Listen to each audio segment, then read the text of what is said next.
Isaías 11, verso 1 a 3. Diz assim: Um ramo sairá do tronco de Jessé, um rebento brotará das suas raízes, sobre ele repousará o Espírito do Senhor, Espírito de sabedoria e de inteligência, Espírito de conselho e de fortaleza, Espírito de conhecimento e Espírito de temor do Senhor.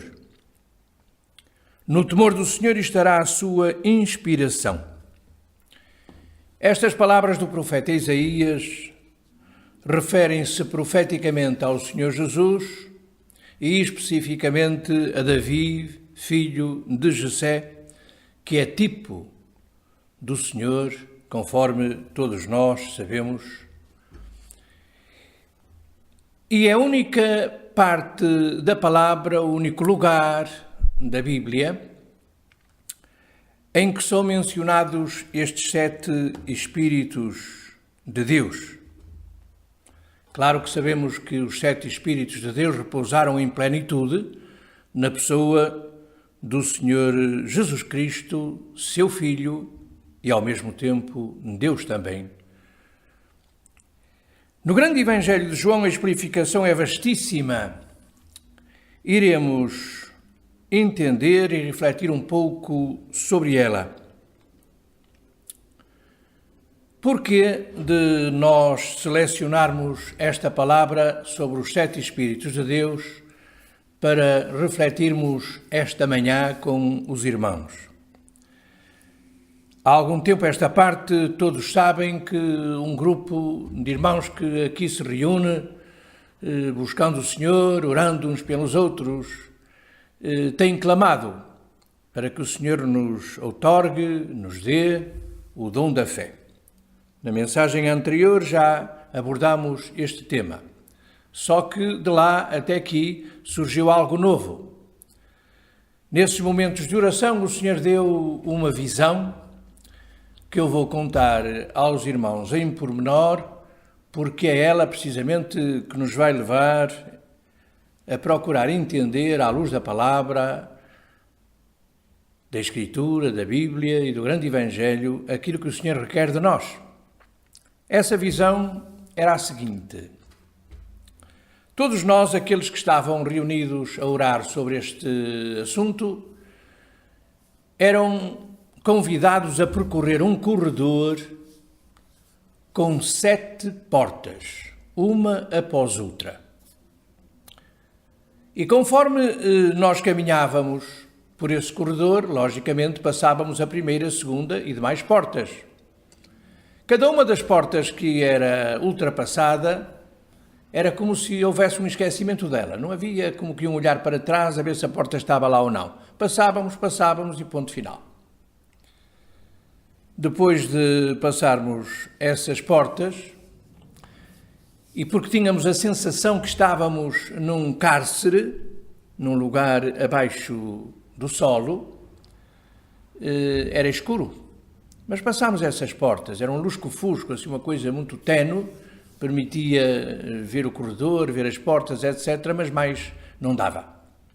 Quando ultrapassámos a última porta, verificámos que havia um pequeno átrio em frente que mais parecia um poço, porque tinha uma parede à nossa frente e ao nosso lado que não permitia caminhar normalmente. Mas havia luz, um pouquinho mais de luz do que no corredor. E quando nós olhámos o muro que estava de frente, verificámos que, encrustados no muro, havia uma escada de ferro, como aquelas que normalmente são usadas nos poços, para as pessoas descerem, para a limpeza, etc. Olhámos e, logicamente, começámos essa subida. Dava uma certa segurança. Haviam de pôr os pés, haviam de agarrar as mãos, e cada um de nós subiu. E quando chegámos ao cimo dessa parede, desse muro, vislumbramos um lugar agradável, com muitíssima luz, Era um lugar aprazível, que nos convidava realmente a caminhar nele. Havia quentura, era como se fosse um dia de verão.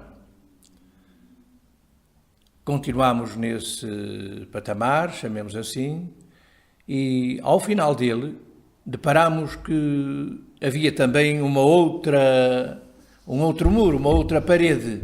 Esta um pouquinho diferente, era estranha. Parecia uma parede mole, era uma parede branca, e ouvimos uma voz por detrás de nós que nos dizia: subam a parede, ela vos ajudará. Só que enquanto que a parede anterior tinha as escadas de ferro, esta não tinha coisa nenhuma. Mas nós tínhamos sido convidados a subi-la e por essa razão fomos ao seu encontro e tateámos, e ao tatear a parede verificámos que ela dava de si e permitia que nós metêssemos a nossa mão e era colocado lá um lugarzinho que dava para agarrar.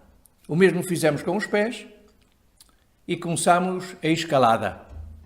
Só que esta escalada foi muitíssimo fácil, na medida em que quando nós colocámos o nosso pé e a nossa mão e fizemos intenção de nos agarrar para subir, dar outros passos, chamemos assim, a parede ajudou-nos de tal forma que nós achámos-nos no seu topo, estávamos ao cimo dela. E aí sim, meus queridos irmãos, nós vislumbramos algo de glorioso, não só luz, mas como jardins belíssimos, coisas extraordinárias. Claro, mediante esta visão, olhámos uns para os outros, procurámos discerni-la e dissemos, isto deve ser 7 estágios, porventura, que nós temos de passar para que o Senhor nos possa dar alguma bênção nesta área, ou seja, no dom da fé. E começámos a orar. E dissemos, Senhor, explica-nos esta parábola, explica-nos esta visão. E o Senhor disse uma coisa muito simples. Essas 7 portas, não falou nas paredes, falou só nas portas, são os 7 espíritos que estão em vós, que têm de ser harmonizados. Ora, muito bem. Sabendo que o homem foi criado à imagem e semelhança de Deus, logicamente aquilo que está na divindade está em nós. Se o Senhor tem estes 7 espíritos, que foram aqui destacados no grande Evangelho, estão com outras designações, nós também os temos. E nesta área nós não podemos socorrer-nos da Bíblia, na medida que não temos mais explicação, e vamos socorrer-nos do grande Evangelho e das experiências das pessoas que nele são citadas. A certa altura, depois de Lázaro falar com Rafael, porque Lázaro, como nós sabemos, muitas vezes podemos dizer que era o quartel-general do Senhor Jesus, ele refugiava-se ali muitas vezes ao longo do seu ministério. Ele fez algumas perguntas e os dois já estavam tratando daquilo que é denominado chamar, ainda hoje é muito vulgar ouvir isso, as portas do céu e as portas do inferno.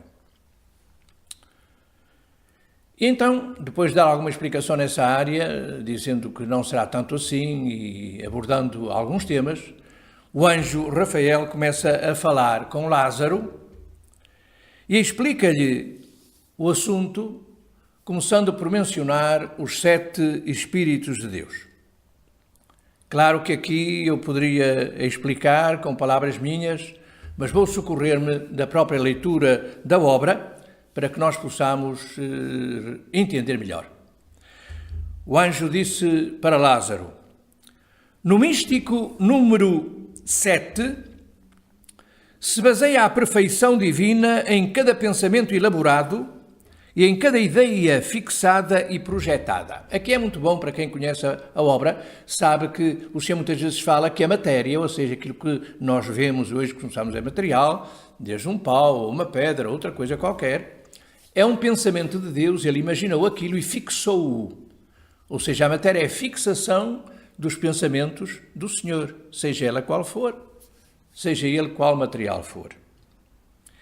A causa primária em Deus, diz o anjo, é o amor. E nisso não tem dúvida, porque o próprio apóstolo João, numa das suas cartas, diz Deus é amor. Nós encontramos essa palavrinha muitas vezes, até em comunidades cristãs, escritas na parede. Realmente Deus é amor e ele mesmo diz isso. A causa primária de Deus é o amor. e acha-se em todas as coisas, pois sem ele, sem esse amor, nada seria possível. E então ele começa a enumerar os 7 Espíritos de Deus, não tanto com aquela designação que nós lemos há pouco em Isaías, mas ele começa a dizer: o primeiro é o amor, o segundo, a sabedoria, o terceiro, a vontade ativa de Deus, ou a omnipotência dele, o quarto é a ordem, o quinto, o rigor, o sexto, a paciência, mais perfeita e jamais atingível, é lógico. A paciência, segundo diz o Senhor, é a mãe da misericórdia. E o sétimo é a brandura, a misericórdia em si. E o anjo continua e diz, justamente no sétimo Espírito, ou justamente o sétimo Espírito fez com que Deus mesmo encarnasse em Jesus. Foi a misericórdia de Deus que desceu até nós, permitindo que Ele, em Jesus, se mostrasse e dissesse e foi o Deus conosco. E essa encarnação teve como destino o homem, como origem, a libertação de todos os espíritos algemados ao julgamento necessário na matéria. Ou seja, tudo aquilo que está na matéria é, chamemos assim, um julgamento. Opa, é um espírito que está em julgamento, está à espera de libertação. Claro que o homem é o supremo de tudo e ele tem, logicamente, também de ser liberto em Jesus. De sorte que se pode classificar a sua obra, ou seja, a salvação, a reformação dos céus e dos mundos, portanto, a maior obra de Deus, porque nela agem os 7 espíritos perfeitamente uníssonos, facto anteriormente impossível em virtude do Espírito da ordem de Deus.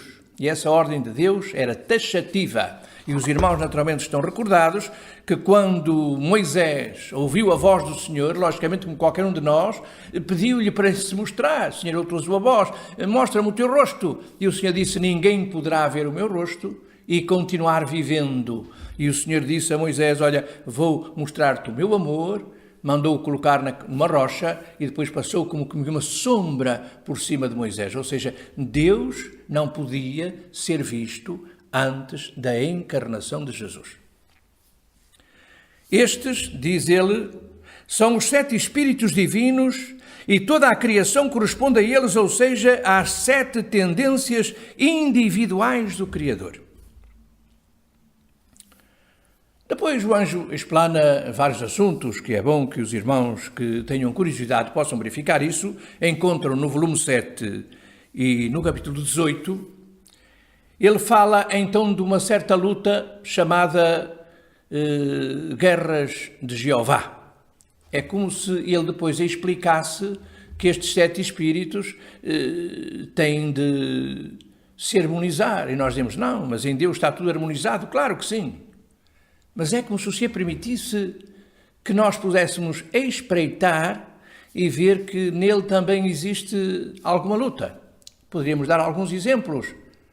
Aflorou-me este, por exemplo, se eu fosse juiz e tivesse diante de mim um parente meu, porventura um filho ou filha minha, que tivesse cometido um crime, claro que não seria eu a julgá-lo na lei dos homens, mas vamos imaginar que eu fosse, eu tinha perante esta criatura, este réu, neste caso, uma sentença, mediante aquilo que ele fez, o delito que ele cometeu.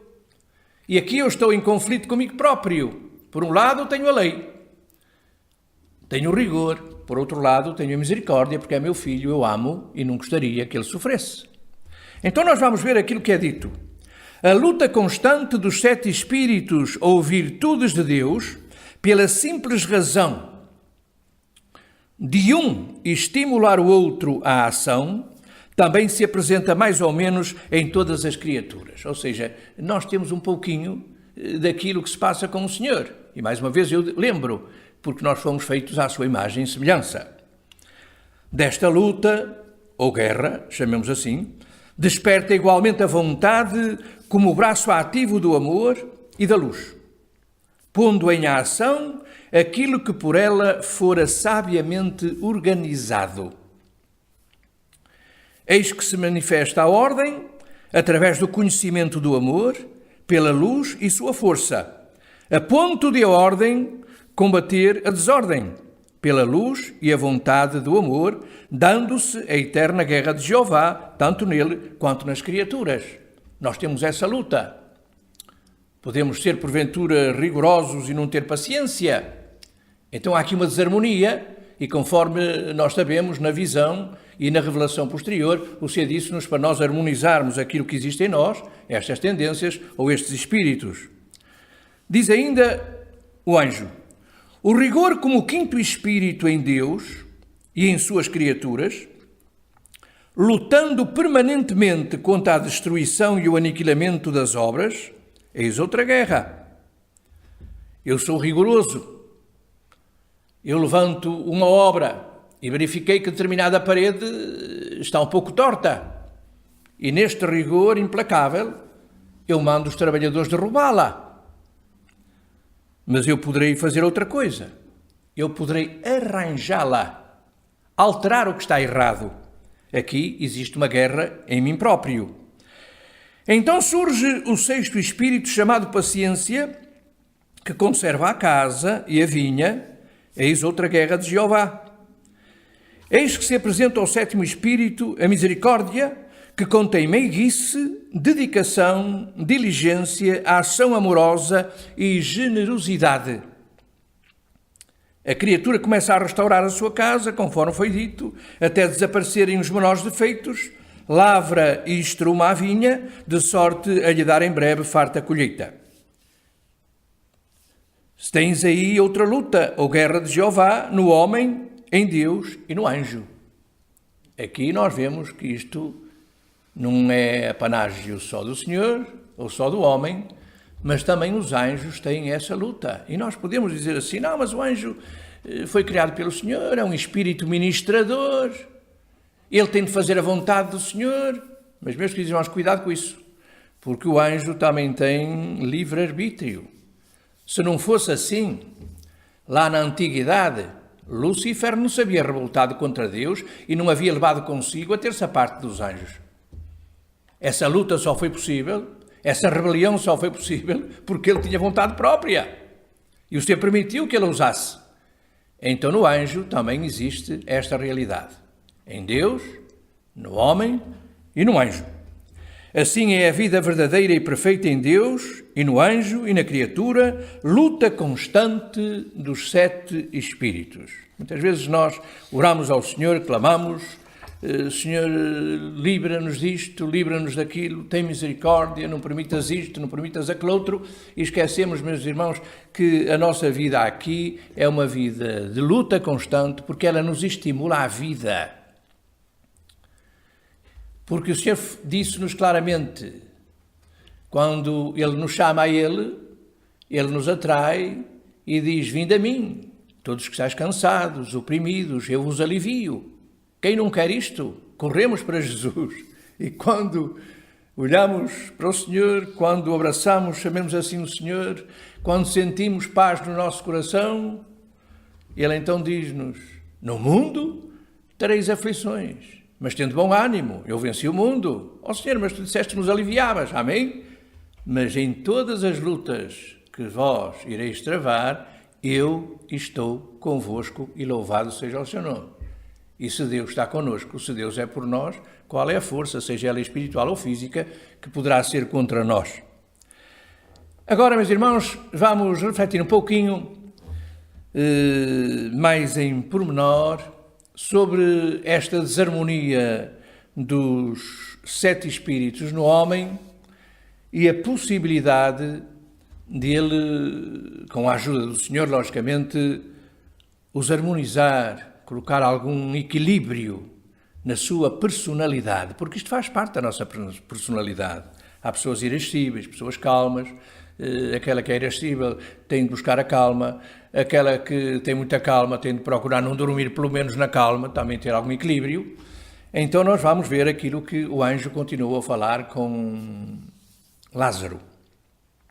Diz ele assim, A mesma situação, ou a harmonização dos 7 espíritos em nós, deveria existir no homem, mas infelizmente não se dá. Enquanto Deus, na sua sabedoria, no seu poder, consegue harmonizar tudo em si, logicamente, é o Senhor, é Deus, nós tentamos, lutamos e não conseguimos. Claro que pedimos a ajuda do Senhor, mas mesmo com a sua ajuda, cada um tem a sua experiência e sabe que é difícil. Os meus irmãos, as minhas irmãs, que procuram seguir o caminho do Senhor, ouvir a sua voz, fazer a sua vontade, sabem quão difícil é harmonizar estas tendências e equilibrá-las dentro da nossa própria vida. Se bem que ao homem lhe seja dada a capacidade para tanto, ele jamais foi plenamente exercitado e desenvolvido nesta área.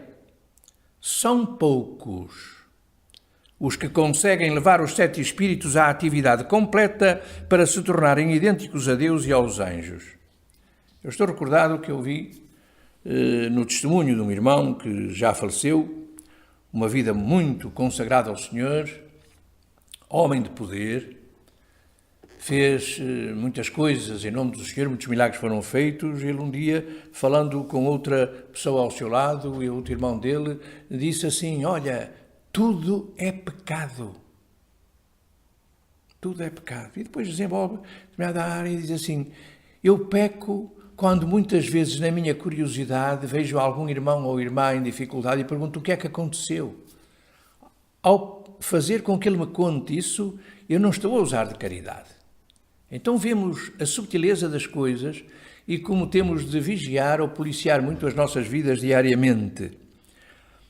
Claro que o anjo continua e diz assim: tais criaturas cegas e semi-mortas não podem perceber a finalidade da vida dentro delas porque se deixam apenas conduzir por um outro dos 7 espíritos. Deixam-se conduzir por um ou por outro porque os têm mais desenvolvidos em si. Então deixam-se conduzir por ele, de certa forma funcionam instintivamente. E quando nós vemos aqui esta palavra mortos e semi-mortos, etc., dizemos: Senhor, mas as pessoas estão vivas. E os irmãos estão recordados, naturalmente, que quando alguém queria seguir Jesus, equacionou determinadas situações e colocou um facto muito simples. Meu pai faleceu, tenho de ir ao enterro, amanhã eu venho porque primeiro tenho de fazer isso, o que é lógico. E o Senhor disse: deixa os mortos enterrar os teus mortos e tu vem e segue-me. Ou seja, o pai dele estava morto, já era morto. Mas os outros que estavam vivos, para o Senhor, olhando para eles, para a sua maneira de viver, estavam tão mortos como ele. Só que para nós estávamos vivos. Estar vivo é estar com Jesus. Deste modo, um só, isto aqui já designando de per si cada espírito, um só vive no espírito do amor e não toma conhecimento dos outros. Outros há, dotados de amor esclarecido, mas a sua vontade, porém, é fraca. Existem aqueles cujos espíritos de amor, conhecimento e vontade estão em plena ação. Todavia são fracos na ordem e no rigor. Claro que nós, ao olharmos para isto, vamos dizer: eu estou aqui, eu estou além, vamos começando a identificar em cada um de nós as deficiências. Ainda outros possuem rigor e coragem. A sua paciência, no entanto, é fraca. Eis porque o próprio Senhor recomenda a todos o amor a Deus e ao próximo. E aqui, meus irmãos, nós paramos um pouquinho porque ao longo dos muitos anos que vivemos, algumas dezenas deles anunciando a palavra, a nossa ênfase na palavra era a salvação pela fé. Poderíamos dizer quase que era fé de manhã à noite. Fé, fé, fé, e é neste tema que nós andamos já desde a mensagem anterior. Mas a fé salvadora, quando nós começamos a ler o grande Evangelho, quando outros irmãos conosco tiveram também o mesmo prazer, verificamos que não devem surgir 2 ou 3 páginas do grande Evangelho em que o Senhor não fale sobre o amor a Ele e a caridade. E nós, logicamente, procuramos arrepiar caminho e fazer alguma coisinha pouca, porque o Senhor quer isso. Quando olhamos os 7 Espíritos no homem, quando vemos a dificuldade ou quase impossibilidade de os harmonizar, porque se conseguimos 2 ou 3, falhamos nos outros, o Senhor vem em nosso socorro e traz-nos algo glorioso. É como se nós lembrássemos a Escritura. Em Moisés foi dada a lei, o chamado Decálogo, os 10 mandamentos. Não faças, não faças, não faças, não faças. Mas com Jesus, não é que esse decálogo, não é que essa exigência fosse omitida. Ele mesmo diz, eu não vim anular a lei, eu vim cumpri-la. Mas ele trouxe 2 mandamentos maravilhosos que quando nós os desenvolvemos, nós estamos como que fazendo o resto. E esses 2 mandamentos, como nós sabemos, são os 2 mandamentos do amor. E o anjo acrescenta, sede misericordiosos como o vosso Pai no céu, meigos e humildes de coração como eu. O Senhor incita os homens a desenvolverem o 7º Espírito, pelo facto de nele se encontrarem os precedentes para serem aperfeiçoados. Ou seja, o convite a cada um de nós é claro. Não se preocupem tanto com aquelas exigências anteriores, embora elas sejam necessárias e existam em vós, mas procurem desenvolver esta área ao limite, na busca de Deus, no amor a Ele e no reflexo disso, no amor ao próximo. Quem, pois, desenvolver e fortificar este último, falo-á com os primeiros, alcançando mais rapidamente o seu aperfeiçoamento. Dado que nós, na caminhada cristã, estamos sendo aperfeiçoados, e essa é uma palavra que nós podemos encontrar na carta aos Hebreus, no capítulo 12, quando nos fala da Nova Jerusalém, e que o Senhor diz que era um lugar onde estavam os espíritos dos justos aperfeiçoados, então nós estamos procurando atingir um determinado padrão. E recuando à visão, nós estamos subindo ainda, porventura, aquelas escadas de ferro. É o esforço que nós temos de subir para alcançarmos mais luz, mais claridade espiritual, mais entendimento das coisas de Deus. Diz ainda o anjo, todos os espíritos precedentes são dados a todas as criaturas mais ou menos livremente. E é lógico, nós analisando a nossa vida, verificamos isso. Há tendências. Uns são rigorosos, outros são pacientes. Agora, o anjo avisa muito claramente. O último, o amor a Deus e ao próximo, tem de ser conquistado pelo próprio esforço. Também nas mensagens muitas que foram entregues ao longo de muitos anos, havia sempre aquela sensação de que Deus está connosco, a salvação é gratuita, eu não tenho de fazer nada, não vem das obras para que ninguém se glorie, etc. Isso nos levava a um relaxamento completo. Não vem das obras. Mas a mesma Bíblia, que nós tantas vezes citamos, diz que fé sem obras é morta, não vale nada. É como tivéssemos uma nota impressa de um lado e do outro tivesse um papel branco. Não tem valor nenhum. O último, diz ele, tem de ser conquistado pelo próprio esforço. Quando eu cheguei aqui, logicamente, parei um pouquinho, refleti e disse, Senhor, esclarece-me, dá-me algo na minha mente que me mostre onde eu posso entender melhor e na partilha com os meus irmãos todos entendermos. O que é que tu queres dizer com isto? E o Senhor diz assim: o Pai não forçará a união da alma com o Espírito através da sua omnipotência. Muitas vezes pedimos ao Senhor que Ele faça, torna melhor, faz isto, faz aquilo, mas Ele não faz isso. Ele ajuda, mas a vontade é nossa. Eu tenho uma determinada carreira a percorrer, tenho um trajeto que eu tenho de vencer, ele é muito complicado, é muito comprido, eu sei por antecipação que é, e peço ao Senhor ajuda. Claro, que tipo de ajuda é que eu gostava? É simples, que eu aparecesse já no final do trajeto. Mas o Senhor não faz isso. Ele começa a ajudar quando eu voluntariamente dou o primeiro passo. Dei o primeiro passo, o segundo e por aí adiante, e quando noto, até quem sabe, tenho um ventinho agradável que me empurra da parte da retaguarda e é mais fácil, mas o passo eu tenho de dar. E é bom que nós saibamos caminhar com Jesus tem esforço. Tem esforço. Estar aqui a esta hora é esforço. Ele, o Senhor, iluminará cada vez mais o coração humano e o encherá com a verdade ou a verdadeira sabedoria espiritualmente. Esta sabedoria que vem dos céus. E o homem crescerá e se tornará mais forte cada dia.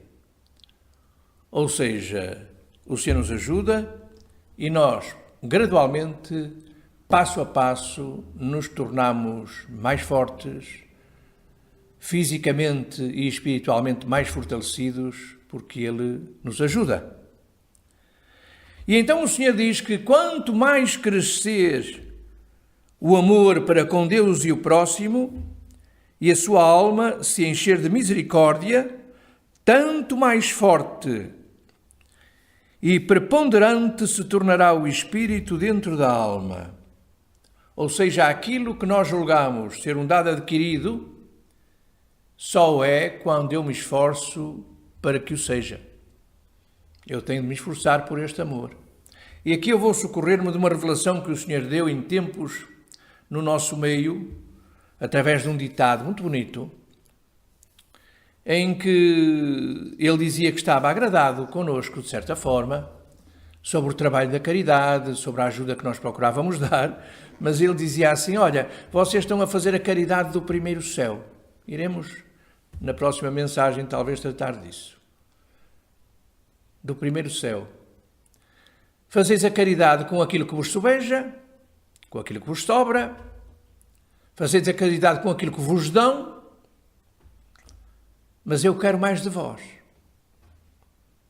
Eu quero a caridade do segundo céu. E, resumindo, é muito simples. Eu tenho aqui alguém que precisa de um agasalho, e se eu fizer a caridade do primeiro céu, porventura eu dou-lhe porque levo no meu carro ou na minha mala algo que não preciso. Mas vamos imaginar que não levo nada.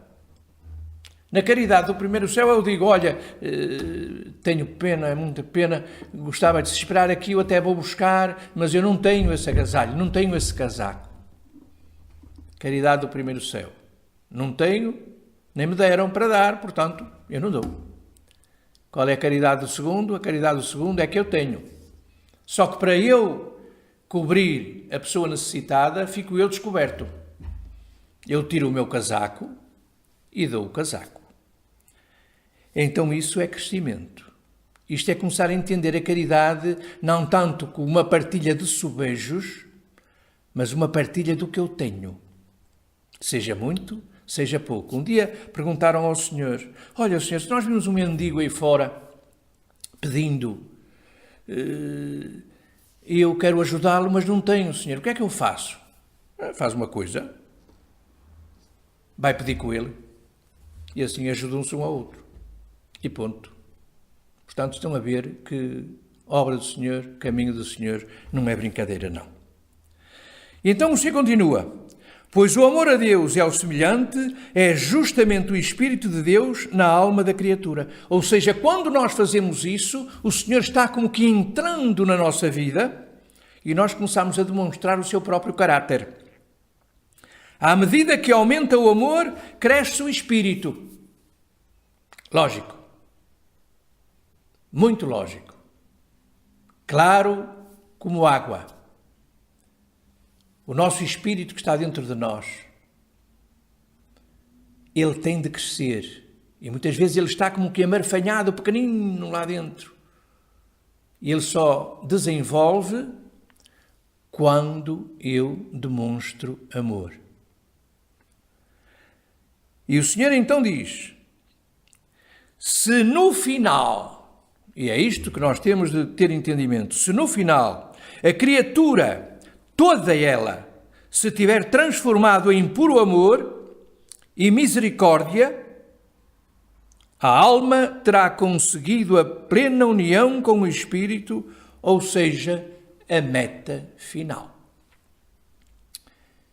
E quando eu chego aqui, precisamente terminando esta reflexão, eu digo, Senhor, eu tenho aqui aquilo que tu nos mostraste na visão. Eu passo as 7 portas, eu vislumbro uma claridade, mas ainda estou, chamemos assim, num subterrâneo.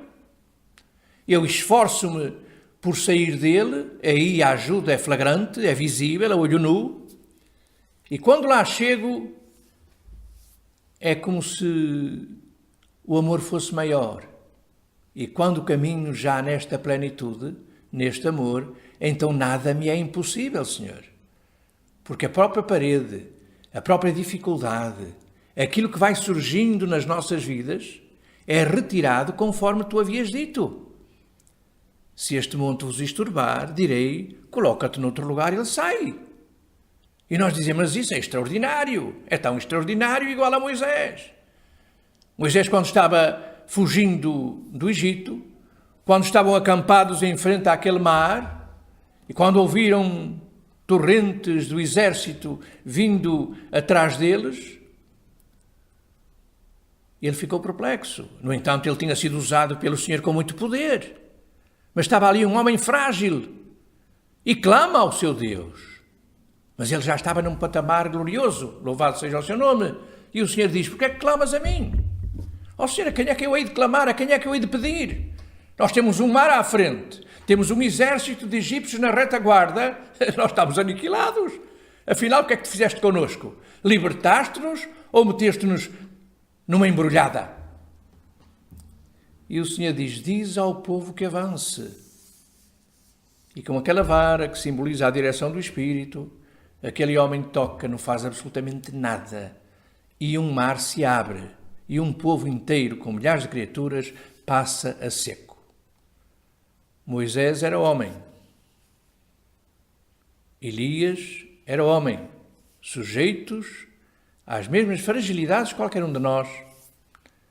Mas se ele venceu, se nós tomarmos a decisão de nos juntarmos, de nos ligarmos verdadeiramente ao Senhor, nós vamos vencer e então sim, a fé vai ser um exercício comum, o poder de Deus vai ser manifesto, a sua glória vai ser visível, a nossa vida caminhará num caminho de humildade e o povo vai ser obrigado a dizer aquilo que disse o povo de Israel quando Elias fez descer fogo do céu. Só o Senhor é Deus. E no meio de tanta coisa errada, o mundo tem de dizer, vai ser obrigado a dizer, só o Senhor é Deus, porque todo o joelho se há de dobrar perante o Senhor. Sejamos nós os primeiros a fazê-lo, porque seremos também os primeiros a ser beneficiados. Que Ele nos abençoe.